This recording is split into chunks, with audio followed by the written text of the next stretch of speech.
125 futurs collégiens ont participé au dispositif Réussir son entrée en 6e.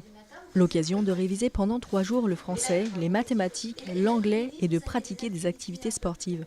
Je dirais que c'est un peu pour remettre le cerveau en marche, après un mois et demi de grandes vacances, et déjà pour s'habituer au collège, parce que le passage de l'école au collège est quand même un passage qui est important dans la vie d'un élève.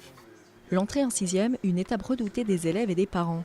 Un nouvel établissement, de nouveaux amis et surtout un emploi du temps plus chargé, des grands changements pour les futurs collégiens. Réussir son entrée en 6e, un dispositif qui plaît à la majorité des élèves. On est avec nos amis,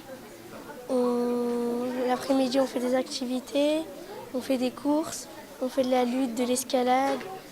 Le français, cet après-midi on va parler on va parler devant un peu la classe et donc du coup ça va nous aider pour l'année prochaine. Une pré-rentrée qui permet au service de l'éducation nationale de rendre visite à ses futurs collégiens et de vérifier l'efficacité des stages de réussite. Je ne résiste jamais au plaisir de rentrer dans une salle de classe et d'observer. J'étais frappée d'ailleurs aujourd'hui. J'ai visité 3 ateliers. J'ai trouvé des groupes d'élèves parfaitement concentrés, heureux d'être là, actifs, qui sont véritablement déjà rentrés dans le vif du sujet et ça fait très plaisir. Il ne reste plus que 4 jours avant la rentrée des classes 2018. Cette année, le collège Geneviève Antoniose de Gaulle accueillera 940 élèves répartis de la 6e à la 3e.